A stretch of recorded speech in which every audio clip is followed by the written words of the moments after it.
Sir నమస్కారం sir. నమస్తే. Sir NT Ramarao గారి జయంతి సందర్భంగా ఈ నేపథ్యంలో మరి ఆయన సినీ ప్రస్థానం అండ్ రాజకీయ ప్రస్థానం వీటన్ని ఆయన జర్నీ గురించి మీరేం చెప్తారు సార్? అదొక పొలిటికల్ డెసిషన్. అది అందులో కూడా రామారావు గారి తాత్వికతని దానికి అంటగట్టి మరీ మాట్లాడారు చాలామంది. ఆ తరువాత ఆయన వైదికపు బ్రాహ్మణుల మీద కూడా ఒక అటాక్ చేశాడు. ఆలయాల్లో అర్చకులుగా ఉన్నటువంటి వాళ్ళకి అనువంశక అర్చకత్వాన్ని రద్దు చేస్తూ ఒక బిల్లు పెట్టాడు అసెంబ్లీలో. అంటే వంశపారంపర్యంగా అంటే పూజారి గారి కొడుకే పూజారి అవటం అనేది రద్దు చేశాడు. రద్దు చేసి వాళ్ళకు కూడా రిటైర్మెంట్ పెట్టాడు. రిటైర్మెంట్ ఏజ్ తగ్గించిన ఘనత కూడా ఎన్టీఆర్దే. ఇలా ఎంప్లాయీస్కి దూరం అయ్యాడు. ఆయన ఎంప్లాయీస్తో విపరీతంగా క్రిటిసిజంకి గురయ్యాడు. దాంతోపాటు ఈ అర్చకులకి రిటైర్మెంట్ పెట్టడంతో చాలామంది హర్ట్ అయ్యారు. ఆయన ఎండోమెంట్ యాక్ట్ తీసుకొచ్చాడు. యతిరాజరావు గారు ఎండోమెంట్ మినిస్టర్గా ఉండగా ఆయన్ని చదవమని బలవంతం పెట్టి చదివించాడు అసెంబ్లీలో. దానిలో భాగంగానే ఒక వేదిక యూనివర్సిటీ పెట్టాలి, అందులో చదువుకున్న వాళ్ళని రిజర్వేషన్లు అమలు చేయాలి, అక్కడ కూడా అన్ని కులాల వాళ్ళకి అర్చకత్వంలో ప్రవేశం కలిపి ఇలా చాలా ఆలోచనలు చేశాడు ఆయన. ఆయనకి వ్యతిరేకంగా ప్రారంభమైన ఉద్యమమే చిల్కూరు బాలాజీ టెంపుల్ ఉద్యమం. భక్తి విప్లవం పేరుతో. అంటే దేవాలయంలో హుండీ ఉంటే కదా మీరు ఎంటర్ అయ్యేది, అసలు హుండీయే బయట పారేస్తాం, మీకు మాకు ఏ సంబంధం లేదు, మేము ఈ దేవాలయానికి ఇచ్చినటువంటి మాన్యాలతో మేము బతుకుతాం, మేము భక్తుల నుంచి పైసా తీసుకోం, వచ్చిన వాళ్ళకి అర్చన చేసి పంపిస్తాం, కొబ్బరి చిప్పలు కూడా తీసుకోం, కొబ్బరికాయ వాళ్ళే కొట్టేసుకుని వాళ్ళే 2 చిప్పలు పట్టుకెళ్ళిపోమనండి. ఆదాయము లేదు కాబట్టి దేవాదాయ శాఖకి ఇక్కడ సంబంధం లేదు అని వాళ్ళు ముందు హుండీ బయట పారేశారు. ఇలా ఎండోమెంట్ డిపార్ట్మెంట్ నుంచి దేవాదాయ విభాగం నుంచి గుళ్ళని కాపాడుకునేటువంటి ఒక ఉద్యమం జరిగింది. దాన్ని భక్తి విప్లవం అంటారు. వాక్ అనే పేరుతో వాళ్ళు ఒక మ్యాగజైన్ రన్ చేశారు ఈ మూమెంట్ని స్ప్రెడ్ చేయడానికి. చిల్కూరు బాలాజీ టెంపుల్ ఆయన సౌందరరాజన్ గారు. ఇది ఎన్టీఆర్కి వ్యతిరేకంగా మొదలైంది. వాళ్ళు కోర్టులకు వెళ్ళారు, హైకోర్టుకు వెళ్ళారు, సుప్రీంకోర్టులో చివరికి వైఎస్ టైంలో జడ్జిమెంట్ వచ్చింది వాళ్ళకు అనుకూలంగా, స్టేట్ గవర్నమెంట్కి వ్యతిరేకంగా. ఆ జడ్జిమెంట్ రావడానికి కారణం వైఎస్. ఆయన చిల్కూరు టెంపుల్ నుంచి తన ప్రచారాన్ని ప్రారంభిస్తూ సుప్రీంకోర్టులో మీకు న్యాయం జరిగేలా చూస్తానని చెప్పాడు. అదే జరిగింది. వాళ్ళకి జడ్జిమెంట్ ప్రాపర్గా అంటే వాళ్ళు అనుకున్న పద్ధతిలో జడ్జిమెంట్ వచ్చింది. రామారావు గారి నిర్ణయాలు అలా వివాదాస్పదంగా ఉండేవి. ఆయన మాట్లాడే ధోరణి కూడా అలాగే ఉండేది. ఒకసారి ఎప్పుడో ఎన్జిఓలు జీతాలు పెంచమంటే ఆయన చాలా స్ట్రైట్గా పందికొక్కులు తిన్నట్టు తింటున్నారు, ఖజానాని ఇంకా చాలలేదా అనేసాడు. అది చాలా కాంట్రవర్సీ అయింది. ఎన్జిఓలు స్ట్రైక్కి వెళ్ళే పరిస్థితి. ఇలాంటి ధోరణిలో ఉండేవాడు ఆయన. సర్వం సహా అన్నట్టుగా నడిచేది ఈ ధోరణి. ఇవన్నీ అంటే ఆయన జీవితం చివరి వరకు అంటే పాతాళ భైరవ సినిమాలో సాహసం సైరా రాజకుమారి సిద్ధిస్తుంది అంటే కత్తి నోట్లో పెట్టుకుని మంటల్లో దూకేస్తాడు ఆయన. ఆయన జీవితం చివరి వరకు దెబ్బలాడుతూనే ఉన్నాడు. యుద్ధరంగంలోనే చనిపోయాడు ఆయన. ఆయన చివరి రోజులు ఒకసారి గుర్తు చేసుకుంటే ఆయన 94లో ముఖ్యమంత్రి అయిన తర్వాత అప్పటికి మార్కెట్ ఎకానమీలోకి దేశం ప్రవేశించేసింది. మార్కెట్ ఎకానమీకి అనుగుణంగా ప్రభుత్వాన్ని ఎట్లా నడపాలో ఆయనకు అర్థం కాక ఒక వైరుధ్యాన్ని కొని తెచ్చుకున్నాడు ఆయన పెట్టుబడితో. సంపూర్ణ మద్యపాన నిషేధం అనేటువంటి ఫైల్ మీద సంతకం పెట్టడం ద్వారా నేను పెట్టుబడికి వ్యతిరేకిని అని ఒక సిగ్నల్ ఇచ్చేశాడు. ఆ సిగ్నల్తో అప్పటికి రాష్ట్రంలో ప్రవేశించాలనుకున్నటువంటి పెట్టుబడి రాంగ్ మ్యాన్గా చూసింది. తన్ని చూసి ఎవరైనా గనక సాహసం చేసి తన్ని పక్కకి గెంటగలిగితే వాళ్ళకి సపోర్ట్ చేయాలనుకున్నారు. ఆ అవకాశాన్ని చంద్రబాబు నాయుడు గారు వినియోగించుకొని తాను సక్సెస్ఫుల్గా అంటే రామారావు గారి వ్యక్తిగత జీవితంలో ఆయన పెళ్లి చేసుకోవటం అనే సాకు చూపించి కుటుంబాన్ని తన వైపుకు లాక్కొని ఒక కొత్త పవర్ సెంటర్గా లక్ష్మీపార్వతి వస్తుంది. దాని నుంచి కుటుంబాన్ని పార్టీని కాపాడుకోవడం మన బాధ్యత అని పార్టీ పరిరక్షణ ఉద్యమం అనే పేరుతో ఎన్టీఆర్ వ్యతిరేక ఉద్యమం నడిపి ఈ పెట్టుబడి సహకారంతో ఎన్టీఆర్ని కుప్పకూల్చాడు ఆయన. దాని నుంచి చంద్రబాబు నుంచి తిరిగి తన ప్రాభవాన్ని నిలబెట్టుకోవడానికి ఎన్టీఆర్ యుద్ధరంగంలో దూకాడు. ఆయన పెట్టిన సభలకు విశేషంగా జనాలు వచ్చారు. పార్లమెంట్ ఎన్నికలు జరగాల్సి ఉంది. అప్పుడు సింహం గుర్తుతో ఆయన పోటీకి సిద్ధమయ్యాడు. ఒకవేళ ఎన్నికల వరకు ఆయన బతుకుండి ఉంటే డెఫినెట్గా సక్సెస్ అయ్యేవాడు. కేంద్ర ప్రభుత్వంలో ఒక ప్రామినెంట్ రోల్లోకి వెళ్ళి ఉండేవాడు. అప్పుడు మళ్ళీ ఇక్కడ పరిస్థితి ఏంటనేది వీళ్ళ తాట తీసి ఉండేవాడు. ఇది జరగల. చంద్రబాబు అదృష్టం కొద్దీ ఆయన పార్లమెంట్ ఎన్నికల కంటే ముందే కన్ను మూశారు. ఆగస్టులో అంటే 8వ నెలలో జరిగింది. ఆయన వెన్నుపోటు జరిగిన 4 నెలలకే ఆయన మరణం జరిగింది. అలా యుద్ధరంగంలోనే చనిపోయాడు ఆయన. ఆయన ఎక్కడ బెడ్ రిడన్ అవటమో లేకపోతే పారిపోవటమో చేయలే. పాతాళ భైరవిలో తోటరాముడు క్యారెక్టరే యాజ్ ఇట్ ఈజ్ ఎన్టీఆర్. ఏ విషయాన్నైనా ఆయన ఫైట్ చేయటమే. ఆయన సెన్సార్తో చేసిన యుద్ధాలు ఉన్నాయి. ఆయన తాతమ్మ కళను సినిమా తీశాడు. దానిలో ఒక కాంట్రవర్షియల్ సీన్ పెట్టాడు. అంటే కుటుంబ నియంత్రణ చేసుకోవాలి అనేది ప్రభుత్వం ఇన్సిస్ట్ చేసిన టైం అది. 2 లేక 3 చాలని వినలేదా అని ఒక పాట ఉంటుంది కలెక్టర్ జానక్ సినిమాలో. ఆ సందర్భం దానిలో అసలు కుటుంబ నియంత్రణ ఆపరేషన్లు మనం ఎందుకు చేయించుకోవాలి అని చెప్పి ఒక అట్టడుగు ప్రజల నుంచి ఒక నిరసన ధ్వనిని వినిపింపజేస్తాడు ఎన్టీఆర్.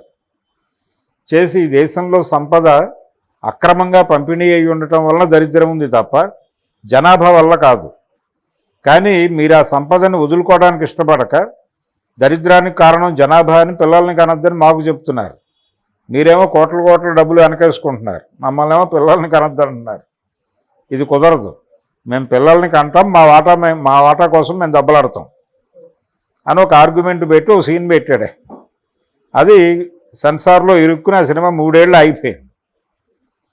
ఆయన ఏం పెద్ద ఫైనల్గా చివరికి ఆ 3 ఏళ్ళ ఫైట్ తర్వాత వదిలేశాడు ఆ సీన్. అది బయటకు వచ్చేసింది సినిమా.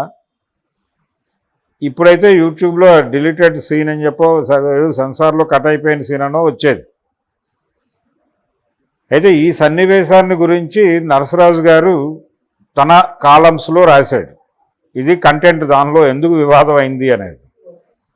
అలాగే పుట్టపర్తి సాయిబాబా మీద కూడా ఆయనకు వ్యతిరేకత ఉండేది. ఆ వ్యతిరేకతతో ఆయన క్యారెక్టర్ని పెట్టి ఓ సినిమా తీశాడు. ఆయన కోడలు దిద్దిన కాపురం అని.